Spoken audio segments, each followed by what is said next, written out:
오늘 기업, 오늘 사람. 증시가 개장하기 전에 알찬 정보 미리 알아보는 시간입니다. 김대호 박사님과 함께하겠습니다. 박사님 안녕하세요. 네, 반갑습니다. 오늘은 어떤 기업과 사람이 화제가 됐는지 알아보겠습니다. 먼저 파스칼 소리어트 아스트라제네카 CEO입니다. 다음은 남준우 삼성중공업 사장, 그리고 배재훈 H&M 사장입니다. 마지막으로 장동현 주식회사 SK 사장이 오늘의 기업과 사람으로 선정됐습니다. 첫 번째 오늘의 기업과 사람, 파스칼 소리어트 아스트라제네카 CEO입니다. 제약사들이 코로나19 백신 임상시험 결과를 속속 내놓고 있습니다. 이번엔 아스트라제네카입니다. 옥스퍼드 대학과 공동 개발 중인 백신이 70%의 효과가 있다고 발표를 했는데요. 박사님, 앞서 임상시험 결과를 내놓은 화이자나 모더나에 비해서는 효과가 좀 낮은 편인 것 같아요. 네, 코로나 백신이 이제 잇따라 속속 그 임상 결과가 나오고 있습니다. 네. 특히 아스트라제네카에 대해서 우리가 관심을 많이 끌었던 것은 저 회사 아스트라제네카의 코로나 백신의 상당수가 우리나라에서 CMO 생산을 하지 않을까. 네. 그런 대목, 그다음에 또 이 아스트라제네카는 영하 70도 같은 그런 초저온이 필요 없다. 이런 요인들이 상당히 주목을 끌었는데 생각보다는 이 효과, 그러니까 효능률이 높지가 않았어요. 그러니까 어떤 경우에는 62%, 어떤 경우에는 90%. 그래서 지금 영국의 언론들은 70% 정도다 효과가. 그러니까 임상을 했을 경우에 이 백신을 맞히고 한 사람 아니면 이 위약, 그러니까 가짜 약을 투여해서 같이 이제 그 코로나19 환경에 노출했을 때 네. 최대 90% 또는에서 최저 60%까지 이렇게 편차가 굉장히 크거든요. 앞서 코로나 백신을 임상 결과를 발표했던 모더나와 화이자의 경우는 무려 95%, 평균 95% 정도 올라갔어요.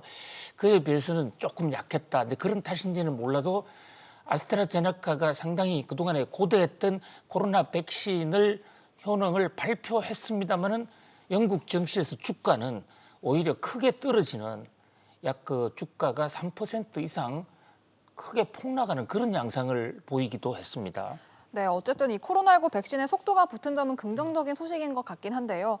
이런 상황에서 우리 정부는 다음 달 초쯤에 국내에 도입할 코로나19 백신 물량과 제조사 등을 발표하겠다고 했어요. 네, 어저께 정세균 총리 또 정은경 질병관리청장 등이 나서서 앞으로 우리나라는 이 코로나 백신을 어떻게 할 것인가에 대해서 나름대로의 방침을 밝혔습니다. 안타깝게도 우리나라 제약 바이오 회사가 제조 생산하는 백신을 맞는 것은 당분간 어려울 것 같고요. 네. 현재 약 3천만 분 정도가 확보 가능하다는 것이 정은경 청장의 얘기인데 그중에 1,000만 명분은 WHO 세계보건기구를 통해서 세계보건기구가 전 세계의 백신을 일괄 취합해서 그중에 그 각국의 수요에 맞게 국가별로 배분하는 게 있습니다. 그게 1,000만 회분 정도 되고 우리가 이미 돈을 내놓은 상태예요. 네. 그렇게 되면 그걸 이제 코백스 퍼실리티라고 그러는데 그것이 한 1,000만 회분 그리고 나머지 2천만 회분 정도를 사와야 되는데 현재로서는 가격이라든지 협상에서의 기밀 이런 문제 때문에 공식적으로 발표할 수는 없지만은 한 2천만 회 정도분은 확보할 수 있고 그것을 다음 달 초에 발표하겠다. 이것이 정부의 공식 발표입니다. 현재 코로나를 백신을 확보할 예산으로는 정부 예산이 1,700억 정도가 확보돼 있는데요. 네. 모더나나 특히 화이자의 이 코로나 백신 핵산으로 만드는 이것은 가격이 너무 높아서 1,700억으로서 모더나나 화이자 백신을 사오기는 쉽지는 않을 것으로 보입니다. 네, 박사님께서 아까 자체 개발 백신을 말씀해 주셨는데 국내에서 자체 개발 중인 코로나19 백신 상황이 좀 어떻습니까? 네, 어저께 우리 식약처에서 동시에 우리나라 백신에 대해서도 상황을 총 브리핑을 했습니다. 네. 현재 우리나라는 코로나 백신, 코로나 치료제 합해서 약 30개 정도의 지금 임상 실험이 진행되고 있다. 이것이 정부의 공식 발표거든요. 네. 그중에서도 특히 우리나라는 지금 백신보다는 치료제에 조금 더 진도가 더 나가 있는 그런 상황이에요. 셀트리온 같은 곳에서 지금 치료제 이상이 끝나가는 그런 단계죠. 네. 그런데 정작 백신에 있어서는 어저께 일상 승인이 난 그런 정도. 그러니까 보통 백신이 나오려면 1상, 2상, 3상을 거쳐야 되는데 그 연구의 규모가 일상에 비해서 2상이 한 4배 정도 더 크고 2상에 비해서 3상이 또 4배 정도, 그러니까 16배 정도가 더 커야 되는데 우리는 이제 1상에 대한 연구 결과가 이제 승인 정도가 나온 겁니다. 네. 그럼에도 불구하고 우리가 다른 나라 백신이 나왔다고 해서 여기서 포기하면 큰일 난다라는 것이 전문가들의 한결같은 의견이고요. 정부에서도 우리 유의 백신을 만들어내야 된다. 이것은 백신이 지금 코로나19가 계속 확산 전이 변이 될 수도 있고 또 다른 코로나와 같은 그런 바이러스가 나올 수 있기 때문에 우리 유의 백신을 꼭 만들어내야 된다. 그런 면에서 우리나라 백신에 대한 기대 다시 한번 뜨겁게 해봅니다. 네, 다음 오늘의 기업과 사람, 남준우 삼성중공업 사장입니다. 삼성중공업이 창사 이래 최대 규모의 사업을 수주했습니다. 유럽 지역 선주와 우리 돈으로 2조 9천억 원에 육박하는 규모의 계약을 체결했는데요. 박사님, 이 삼성중공업이 구체적인 내용을 밝히진 않았지만 이 외신이나 업계에 따르면 러시아 시베리아를 개발하는 이 가스전 프로젝트에 참여를 하게 됐다고 해요. 네, 정권 시장에서 삼성중공업 주가가 아주 큰 폭으로 올랐습니다. 네. 삼성중공업 우선주는 상한가를 기록하기도 했죠. 왜 주가가 올랐느냐 여러 가지 요인이 있지만 러시아로부터 거대한 수주를 받았다. 네. 잭팟이다. 2조 8천억 원 넘어가는 거대한 물량을 받았다라는 그런 얘기가 이제 외신 또 삼성중공업의 발표로 확인이 되고 있는데요. 현재 삼성중공업은 구체적으로 이 배가 어디에 쓰는 것인지 그리고 얼마만 이 선체별 금액 이런 것에 대해서는 자세히 밝히고 있지 않은데 외신들은 러시아 아틱 LNG2 프로젝트에 들어가는 네. 관련 어떤 시설 기자재 또는 관련 선박을 수주한 것이 아닌가 이래 보고 있습니다. 네, 그리고 삼성중공업이 앞으로 나면 대규모 프로젝트에서도 좀 수주가 유력한 상황이라고 하는데 상황이 좀 어떻습니까? 그렇습니다. 지금 이 선박이나 정유업계 쪽에서는 러시아의 아틱 LNG2 프로젝트를 매우 주목하고 있는데요. 네. 그만큼 세계 경제에 미칠 굉장히 폭발적인 가연성을 갖고 있다고 보여져요. 러시아가 야심적으로 추진해온 북극 지방의 대대적인 LNG 탐사 또 추출하는 그런 프로젝트거든요. 그런데 여기서 지금 이 야기되는 수주 물량 여기서의 수요가 세계 경제에 큰 활력이 될 수도 있을 것 같습니다. 특히 여기는 LNG선 같은 경우는 일반 컨테이너선에 비해서 가득률이 상당히 높고 네. 우리나라가 기술이 다른 중국이나 인근 나라보다도 조금 더 앞서 있기 때문에 러시아의 이 LNG선과 우리나라 조선업의 결합은 한국 경제에도 상당히 큰 시너지 효과가 될 것으로 기대를 모으고 있습니다. 네, 그리고 이번에는 삼성그룹 얘기도 해보겠습니다. 어제 이재용 삼성전자 부회장이 국정농단 사건과 관련해서 6번째 파기환송심 공판에 섰는데요. 어제 재판이 어떻게 진행됐습니까?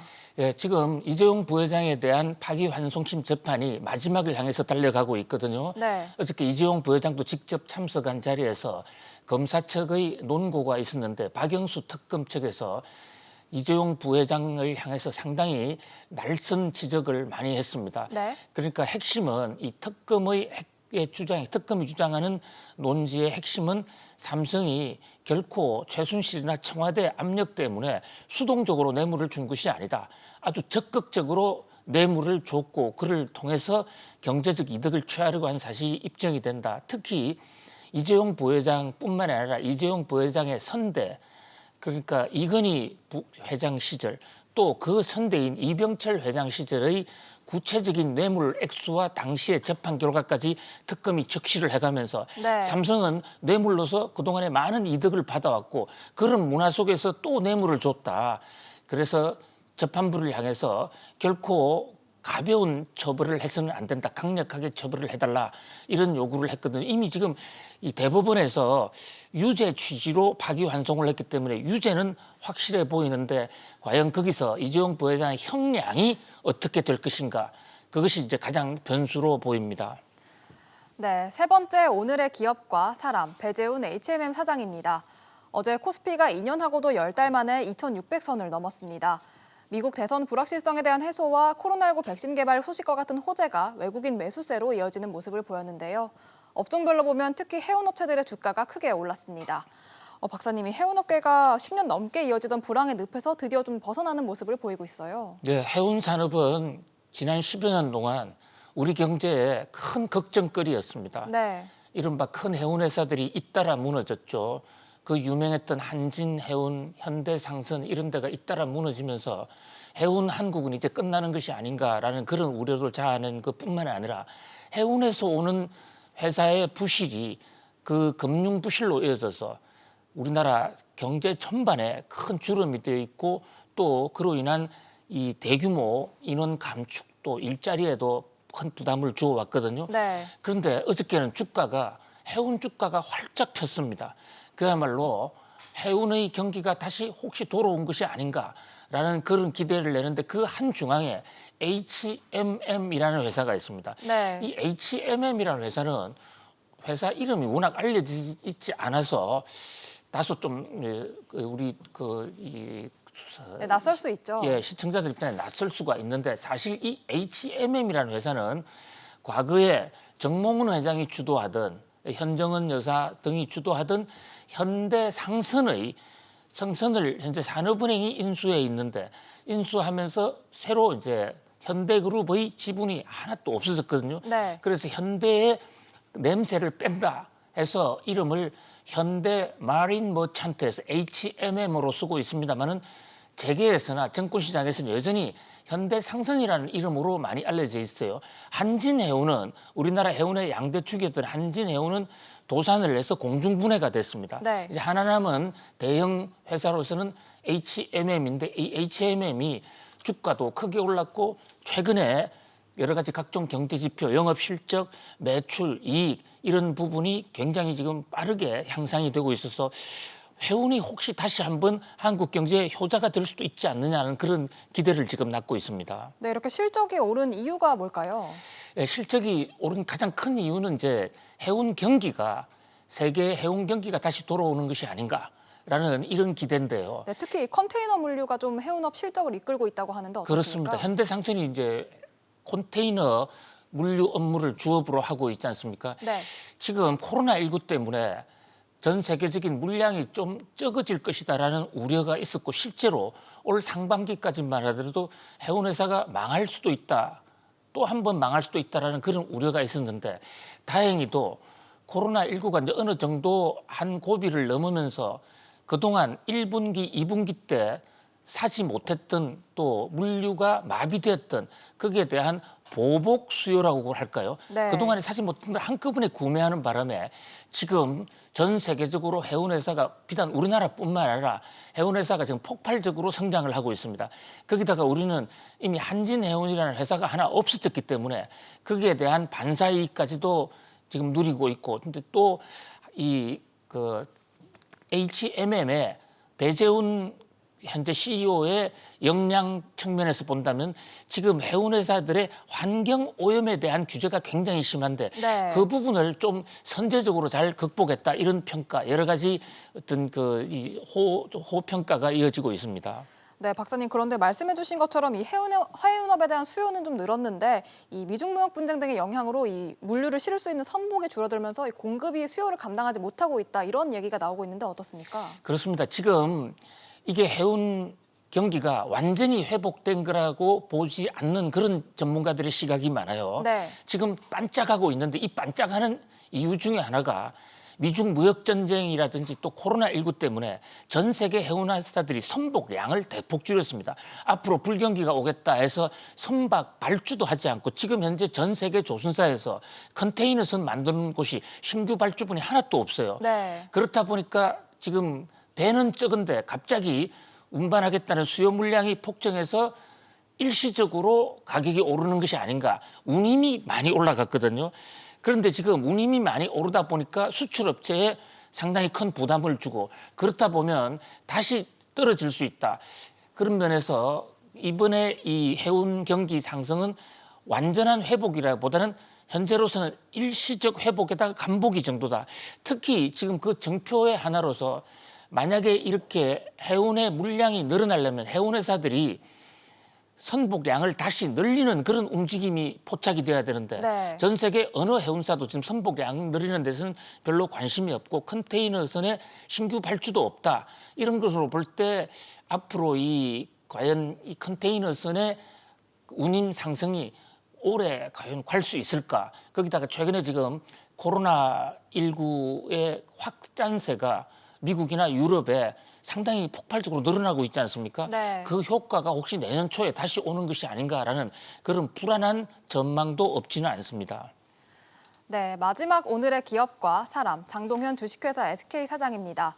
주식회사 SK가 한국거래소가 뽑은 공시 우수 법인으로 선정됐습니다. 거래소는 지난해부터 지배구조를 충실하게 공시한 기업들을 뽑아서 시상을 하고 있는데요. 박사님, SK를 포함한 5곳이 이번에 선정이 됐어요. 예, 아주 널리 좀 홍보를 해주고 칭찬을 해주고 싶은 기업들인데요. SK, 현대글로비스, 한국조선해양, 한솔 P&S, 네이버, 한국거래소가 뽑은 기업 지배구조 보고서와 관련한 공시 우수 법인이다 해서 특별히 선정해서 홍보한 그런 기업들입니다. 네. 지금 우리나라 기업들은 지주회사 체제로 바뀌고 있고 또 정권시장에서도 이 지주회사의 지분관계나 움직임을 정확하게 포착을 하는 것이 주가 흐름을 파악하는 데 아주 필수 요소로 굉장히 중요한 사항으로 되고 있거든요. 네. 미국의 경우에는 지주회사 시스템이 거의 발달이 되어 있지 않기 때문에 개별 회사가 중요하지만 우리나라는 주식에서 이를테면 SK 경우에 SK텔레콤도 있고 SK의 이노베이션도 있고 SK 바이오팜도 있습니다만 그 회사들의 지분 관계가 어떻게 되고 그래서 그 배당금이 어디에서 어디로 올라가고 그에 대한 의사결정을 누가 하는 게 굉장히 중요한데 그러자면 이 지주회사에서 있었던 각종 이사회의 결정이라든지 또 투자 사항 그리고 각종 회사 돌아가는 상황을 충분히 공시를 해줘야 투자자들이 제대로 알 수 있는데 우리나라 지주회사들이 이를 지금 게을리 해왔거든요. 그런데 방금 말씀드린 이 SK나 현대글로비스, 한국조선해양, 한솔 P&S, 네이버 이것은 한국거래소가 보기에는 상당히 모범적으로 했다. 그런 면에서 이 회사들의 공시를 보고 투자를 하면 크게 당하지는 않는다. 크게 어떤 세간의 작전 세력에 의해서 휘둘릴 수 않을 수 있다. 이런 면에서 앞으로도 이런 기업들이 좀 확산이 되고 우리가 좀 공시를 제대로 하는 문화가 좀 더 빠르게 늘어났으면 좋겠다 하는 그런 생각에서 오늘 5개 기업을 특별히 소개를 한번 해보고자 합니다. 네, 오늘의 기업인 이 주식회사 SK는 올 3분기 지주 부문 영업이익이 처음으로 90%를 돌파했다고 합니다. 이 코로나19 상황에서도 자회사들의 배당이 늘었다고 해요. 그렇습니다. SK 요즘 이제 지주회사들 결국은 회사를 꾸려가는 건데 SK의 밑에 산하에 있는 회사들이 영업이익을 냈을 경우에 거기서 주주들에게 배당을 하지 않습니까? 네. 그런데 지주회사가 주식을 보유하고 있기 때문에 거기서 올해 가장 많은 투자한 회사들의 배당 수입을 많이 거둔 데가 또 SK라는 것입니다. 아시다시피 SK의 지금 산하회사 중에 SK 하이닉스라든지 또 그밖에 SK텔레콤 이밖에 이노베이션 회사들이 올 들어서 이노베이션의 석유 부분을 제외하고는 비교적 선방을 했고 거기서 나온 배당이 SK로 많이 간 그런 지금 형태인데요. 네. 다만 SK의 사업 부분에서의 수익, 투자 수익은 아직까지 크게 수익으로 바로 잡히지 않는 이런 모습이에요. 예, 그 바람에 지금 이 SK의 주가는 계열회사 주가는 상당히 높은데 지주회사 주가는 거의 최악 수준으로 떨어져 있는 굉장히 좀 이중된 모순이에요. 그래서 장동현 사장 같은 경우에는 주주들에게 분명히 자신 걱정 없는 주주들에게 특별히 보상하는 회사가 되겠다고 여러 번 다짐했습니다마는 네. 그러나 SK 바이오팜과 같은 그런 IPO 대박을 이루긴 했습니다마는 그럼에도 불구하고 주식회사 SK는 많은 배당을 받으면서도 정작 주식회사 SK는 주주들에게 크게 많이 배당을 하지 않는 그런 이분법적인 그런 지금 행태를 보이고 있어서 정권사에서는 주식회사 SK를 바라보는 눈이 썩 곱지만은 않습니다. 네, 지금까지 오늘의 기업과 사람 알아봤습니다. 내일도 알찬 정보로 돌아오겠습니다. 박사님 감사합니다. 고맙습니다.